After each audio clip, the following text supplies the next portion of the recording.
अस्सलाम वालेकुम नाज़रीन, मैं वली रईस एंटरटेनमेंट की तरफ से एक बार फिर आपकी खिदमत में हाजिर हूँ। नाज़रीन, आज मैं जिस डायरेक्टर की बात करूँगा जो पाकिस्तान की सबसे ज़्यादा चलने वाली फ़िल्म के डायरेक्टर हैं, जी आप समझ गए होंगे, वो है नज़रुल इस्लाम साहब। कभी मैं सोचता हूँ कुछ न कुछ कहूँ। निगार कहाँ है? तुम्हारे मामू के साथ सैर को गई है। देखते क्या बताओ, वो सिर्फ तुम्हारा दोस्त है या तुम उससे शादी करना चाहती हो? हर मोड़ पे तेरे संग रहूं। बेटा बेटा कहकर मेरे सर पर अदालत के हथौड़े मत बरसाओ, मैं तुम्हारा बेटा नहीं। तस्वीर तेरी बनाता मैं सारे जहां को दिखाता। अब इस मसले को हल करने का बस एक ही तरीका है और वो ये कि तुमसे नजरें मिलाकर बात कैसे करें परवेज? अगर किसी और ने उसे बहू कहकर पुकारा तो हम उसकी जबान खींच लेंगे। मैंने फैसला कर लिया है, मैं एक्ट्रेस बनूंगी। कसूरवार हम हैं जिसने तुझे पाला पोसा जवान किया। अगर तुम मेरे रास्ते की रुकावट बने तो मैं तुम्हें भी छोड़ दूं। यकीन था कि तलाक का लफ्ज़ से एक दिन तुम्हारी जुबान पर जरूर आएगा। बिखरा हुआ काजल आँखों में। इनका अंदाज हॉलीवुड की फिल्मों जैसा था कि हॉलीवुड में जिस तरह फिल्में बनती है कि दूसरा सीन आने से पहले उसकी म्यूज़िक या उसके डायलॉग्स पहले सीन के ऊपर आ जाते हैं, इसी तरह करके। और इनकी फिल्म की डायरेक्शन, इस फिल्म की इनकी फिल्मों की एडिटिंग, इन फिल्मों का स्क्रिप्ट, हर चीज़ बिल्कुल ही मुनफरिद होता था कि जितने फिल्म डायरेक्टर थे पाकिस्तान में उन सब से बिल्कुल ही जुदा गाना उनका अंदाज था, जुदा गाना उनकी डायरेक्शन थी और जुदा गाना उनकी फिल्में थी। लेकिन इन पर यह भी इल्ज़ाम है कि उनकी ज़्यादातर फिल्में चूँकि इंडियन फिल्मों से मुतासिर हैं, इनकी कहानियाँ चरबा हैं, लेकिन इनकी डायरेक्शन से किसी को इनकार नहीं है कि पाकिस्तान के बहुत बड़े डायरेक्टर थे। जी हाँ, नज़रुल इस्लाम साहब। नज़रुल इस्लाम साहब की पहली जो फिल्म थी काजल, जो 5 फरवरी 1965 को रिलीज़ हुई। काजल फिल्म के फनकारों में शबनम, खलील, मुस्तफ़ा और सुभाष दत्ता थे। एक कामयाब फिल्म थी। इस फिल्म के गाने भी बड़े खूबसूरत से थे। उसके बाद नज़रुल इस्लाम की दूसरी जो फिल्म थी प्यासा, जी हाँ, प्यासा एक बहुत खूबसूरत सी फिल्म थी और मशरक़ी पाकिस्तान में इनकी दूसरी और आखिरी फिल्म थी प्यासा। इस फिल्म के तमाम गाने मशहूर थे, खासकर अहमद रुश्दी की आवाज़ में ये गाना, अच्छा किया दिल न दिया हम जैसे दीवाने को। ये गाना तो कुछ ज़्यादा ही पॉपुलर था, जो आज भी सुनने में बड़ा अच्छा लगता है। उसके बाद फिर नज़रुल इस्लाम मशरक़ी पाकिस्तान छोड़ के मगरबी पाकिस्तान आ गए। यहाँ काफ़ी दिनों तक उन्होंने तगदो की कि शायद इसको कोई फिल्म मिले। फिर कराची में निगार अखबार के बानी जनाब इलियास रशीदी साहब ने as a producer film start की। एहसास 22 दिसंबर 1972 को रिलीज़ हुई। इस फिल्म के फनकारों में नदीम, शबनम, रंगीला, लहरी, तालिश, एक बहुत अच्छी स्टोरी थी और मुमताज़ ने भी इस फिल्म में अपनी एंट्री दी थी। बहुत खूबसूरत से गाने। आपका हुस्न जो देखा तो खुदा याद आया। हमें खोकर बहुत पछताओगे जब हम नहीं होंगे। इस फिल्म के मुस्कार रोहन घोष थे और ये फिल्म कोहिनूर सिनेमा में रिलीज़ हुई। उसके बाद जो अगली फिल्म थी वो थी शराफत, वो ये भी ईद पे रिलीज़ हुई। इस फिल्म के मुकाबिल नज़र शबाब की फिल्म शमा रिलीज़ हुई थी और दोनों फिल्मों में मरकज़ी किरदार नदीम के थे और शराफत एक इंडियन फिल्म से कॉपी की गई थी। पकड़े गए ना बेटा, जिंदगी भर के लिए मुबारक हो। चोर हूँ, चोर को कब तक रोकूं? मैं तेरा यह कोठा 3 बार खरीद कर 3 बार तेरे नाम पर लिख सकता हूँ।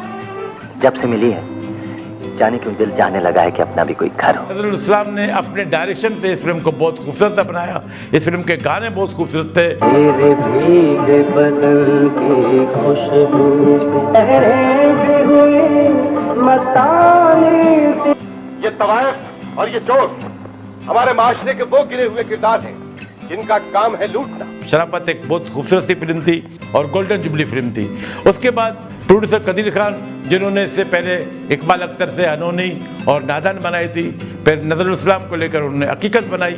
हकीकत समझ लो कि मोहम्मद अली की फिल्म थी, ये भी इंडियन फिल्म समाधि की कॉपी थी, लेकिन जो किरदार निगारी मोहम्मद अली ने किया और दीबा ने किया वो उन तक पहुंच ही नहीं सकते थे, हालांकि यही किरदार धर्मेंद्र ने किया।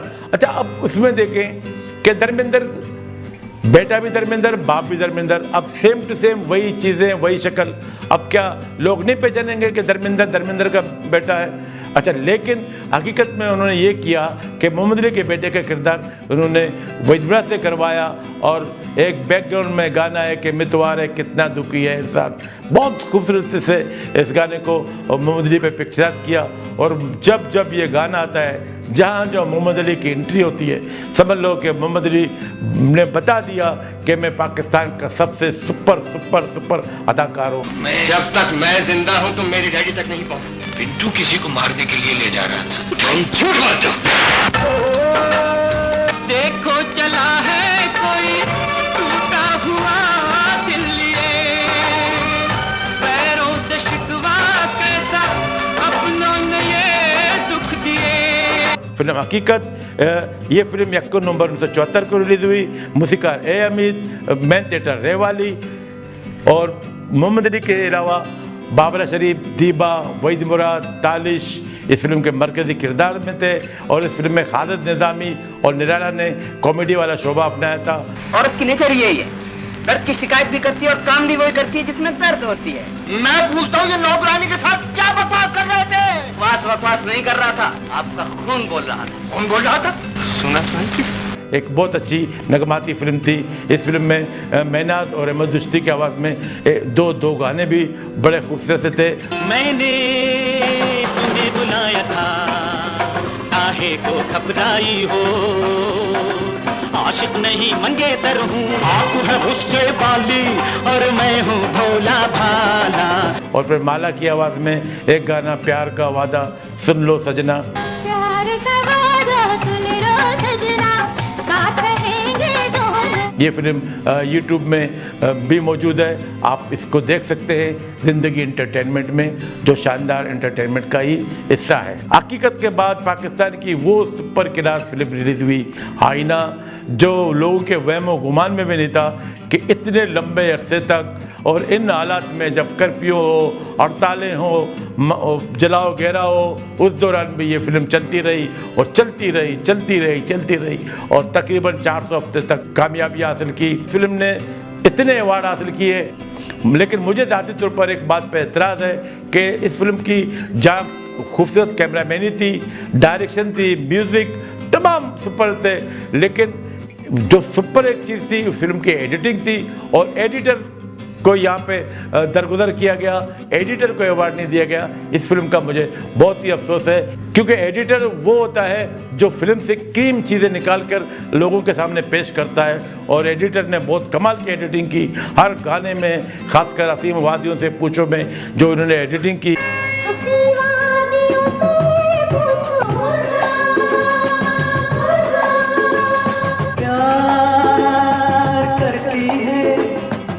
और पूरी फिल्म इस फिल्म की किस चीज़ की तारीफ़ करें?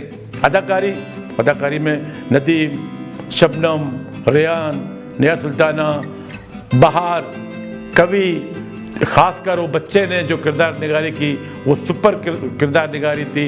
रात फिर पी के आ गए। देखो पापा, अच्छे बच्चे झूठ नहीं बोलते। हाँ बेटा, थोड़ी सी पी। क्यों पापा, आप क्यों पीते हैं? आपको मेरी माँ याद आती है क्या? नहीं बेटा। मुझे मेरी माँ का पता बताओ पापा, मैं उसे ढूंढ कर ले आऊँगा। लेकिन इस फिल्म की म्यूज़िक की बात करें तो रोबन घोष ने जो म्यूज़िक दी है, इस फिल्म के जो कैमरामैनी की बात करें, क्या खूबसूरत उनकी कैमरामैनी थी। मसलन एक सुपर क्लास की फिल्म थी। तुम अपने 1 महीने की तनख्वाह में मेरी बेटी को कितने दिन जिंदा रख सकते हो? क्या कहा जैद ने? यही कि शादी नहीं हो सकती। क्यों? इसलिए कि मेरी तनख्वाह 750 रुपये है और तुम एक साड़ी 7,500 की पहनती हो। वो अहमद है, उसे कायल करो, समझाओ, गुर्बत से नफरत दिलाओ। उसे कहो अंधेरों को छोड़ दे और रोशनी में आकर जीना सीखे। मैं उसे घर दामाद बना लेता हूँ। वो हमारे पास रहेगा तो तुम भी मेरी नजरों के सामने रहोगे। ना, मैं नजरों से गिरना नहीं चाहता। इस दुनिया में कुछ लोग ठोकरें खाकर ही संभलते। नाता मैंने तोड़ा था। चली जाओ अपने माँ बाप के घर, ये मैंने कहा था। मुझे दिल से ना भुलाना। अच्छा, इसके बाद फिर फिल्म आई अंबर। अंबर फिल्म की खासियत ये है कि ये लेट रिलीज होने वाली एक कामयाब फिल्म थी। अमूमन लेट रिलीज होने वाली फिल्में नाकाम होती है, लेकिन ये प्लेटिनम जुबली कर गई। इस फिल्म में मोहम्मद अली ने सुपर क्लास अदाकारी की थी। चला जाए यार, तेरे जिस्म से हमें किसी अपने की खुशबू आती, सूरत देखकर हमें किसी बिछड़े हुए रिश्ते की याद। फिर नदीम, और फिर इसके बाद फिर पहली बार उन्होंने मुमताज़ को एज ए हीरोइन लिया और इतनी खूबसूरत से इसको पिक्चराइज किया।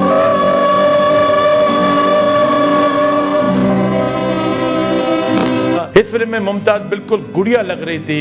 जिस खूबसूरती से मुमताज़ को नज़रुल इस्लाम ने पेंट किया, और जब मुमताज़ ने अपने आप को देखा कि मैं वाकई इतनी खूबसूरत हूँ, तो मुमताज़ ने अगली फिल्म के लिए नज़रुल इस्लाम को साइन कर लिया। तस्वीर तेरी बनाता मैं, कि आप अगली फिल्म मेरी बनाएंगे। वो फिल्म थी शीशे का घर। ये एक इंडियन फिल्म की कॉपी थी, लेकिन बहुत खूबसूरत सी फिल्म थी। मर्द तुम्हें बैठ कर आए क्रॉन टोयोटा शेवलाइट में, तुम्हारा क्लास में तो बहुत अमीर अमीर लड़का पढ़ता, और तुम मोटरसाइकिल वाले के साथ बैठ कर आया। नॉनसेंस। तेरी आरज़ू है कि अब सदा मेरे दिल में तेरा कयाम हो। अब समझ में आया, आज रात ये क्लब जगमगा क्यों रहा है, यकीनन आपकी वजह। सच मानिए, बिल्कुल कोई ऐसी लग रही है। ढेर से पैसे इकट्ठे हो जाए तो फिर मैं तुम्हें इसी तरह का शीशे का घर प्रेजेंट करूंगी। शीशे का घर तो एक मामूली सी कंकड़ से भी टूट सकता है सोनिया। इस फिल्म की नाकामी पे बड़ा अफसोस होता है, क्योंकि इसकी 2-3 वजूहत थी। पहली बात ये थी कि नज़रुल इस्लाम का फेवरेट हीरो तो नदीम था, और शबनम जब मुमताज़ को लिया तो मुमताज़ के शौहर जो इस वक्त इस फिल्म के प्रोड्यूसर थे, उन्होंने मना किया कि इस फिल्म में आप नदीम को नहीं लेंगे। तो उन्होंने दिल पे पत्थर रखकर नज़रुल इस्लाम ने शाहिद को कास्ट किया, लेकिन शाहिद से काम लिया। ये बात है कि शाहिद से काम लिया, जो किरदार ने शाहिद ने किया वो वाकई उन्होंने निभाया। घुट कर जिंदगी गुजार रही थी तुम, आज पहली बार तुमने मुझे मेरी गुर्बत का एहसास दिलाया है सोनिया। इसके लिए मैं तुम्हारा शुक्रिया अदा करता हूँ, लेकिन आज की ये जिल्लत सब तुम्हारी वजह से हुई है। क्यों पहना था वो मांगा हुआ जेवर? बहुत सी दुआएं बीवी बनने की ख्वाहिश में घुंघरू पाँव से उतार फेंकती हैं, मगर तुम वो बीवी हो जिसने दौलत की ख्वाहिश में घुंघरू पाँव में बांध लिया है। और दूसरी बात यह थी कि वहीद मुराद ने इस फिल्म में काम करने की हामी भर ली। अच्छा, अब वहाँ पे किरदार जो वहीद मुराद को दिया गया था वो एक विलन का था, और वहीद मुराद ने हकीकत में बहुत खूबसूरती से इस किरदार को निभाया। ये 20वीं सदी है, आजकल मुर्दे जिंदा नहीं हुआ करते। तुम्हें नहीं मालूम इमरान, अगर वो सुहेल है तो फिर मैं उससे एक बार मिलूंगा जरूर। तब हमको कानून की खिलाफ वर्जी करने को बोलता मैं? दौलत के एवज बिक जाने वाली दलाला अब सुहेल की तरफ जारी करती है। धोखा दिया तो याद रख, ये पिस्तौल तेरे लालची दिल को छली कर। लेकिन वहीद मुराद के परस्तारों को ये बात बहुत नागवार गुजरी, मुझे भी बहुत नागवार गुजरी कि ठीक है फिल्म में वहीद मुराद विलन था, लेकिन जिस अंदाज से नज़रुल इस्लाम ने वहीद को पेंट किया वो बहुत गलत अंदाज था कि शायद वहीद के मुंह पर थूकता है। और फिर वहीद विलन है। पाकिस्तान के किसी फिल्म में इस तरह नहीं दिखाया गया कि फिल्म की हीरोइन विलन के आंखों पे पिस्तौल रख के चलाए। तो वहीद की इसी तजलील की गई, इसी वजह से वहीद के परस्तारों ने इस बात पर एहतजाज किया, और बल्कि हमने भी एहतजाज किया कि एक सुपरस्टार के साथ ये नाइंसाफ़ी नहीं होनी चाहिए थी। इस वजह से ये फिल्म नाकाम गई। लेकिन यहाँ पे हम नज़रुल इस्लाम, अल्लाह उनको मग़फ़िरत करे, यहाँ पे हमें बड़ा एतराज़ था कि ऐसा उन्होंने किया तो क्यों किया। मैंने शीशे का घर बनाया है।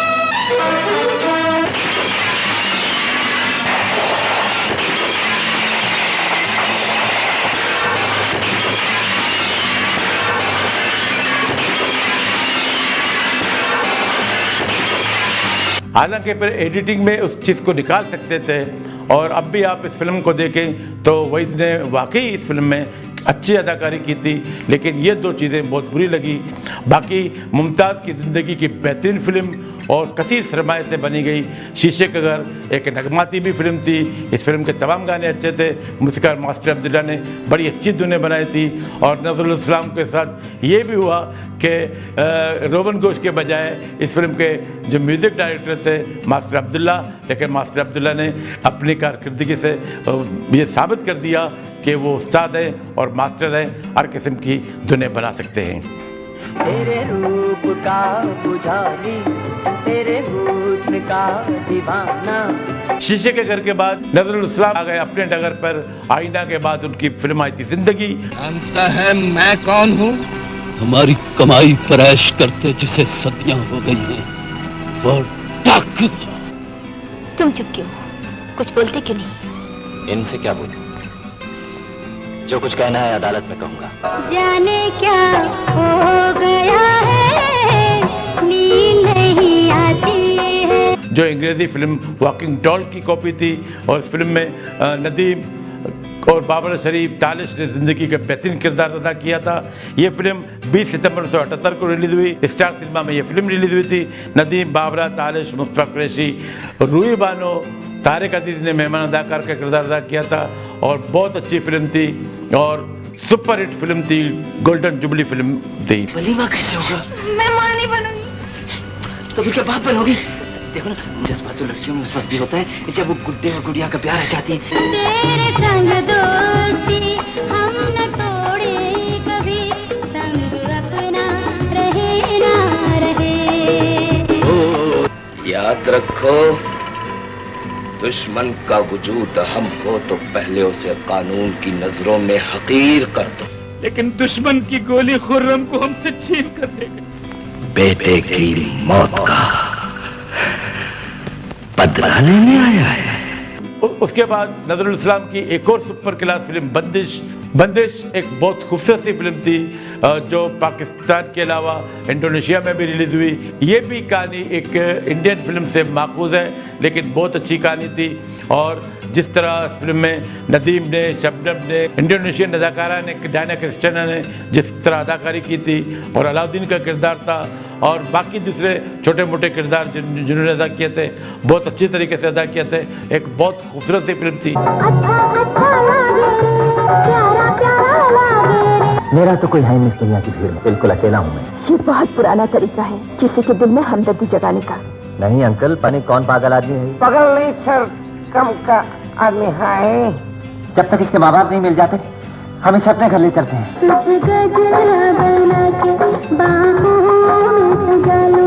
एक बार दिल ने भी कर लिया कि तुम ही मेरे फैसल हो।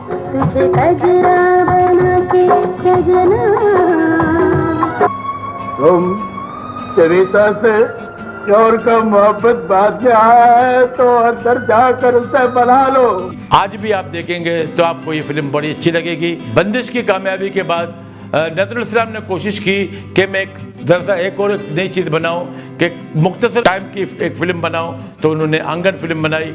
आंगन की कहानी चूँकि वो एक हाम सी रूटीन सी कहानी थी कि लड़का और लड़की जब शादी से पहले किस तरह मिलते हैं, फिर शादी होती है, जो मियाँ बीवी बनते हैं तो किस तरह लड़ते झगड़ते हैं। उसके बाद फिर इस फिल्म में 2-3 और नए ट्विस्ट डाले गए, लेकिन ये फिल्म नाकाम हो गई। इस फिल्म का पोस्टर बड़ा खूबसूरत सा था, मेरे पास शायद इसका पोस्टर हो तो मैं आपको बता दूं। बहुत अच्छी फिल्म थी, लेकिन फिल्म इतनी कामयाब नहीं गई।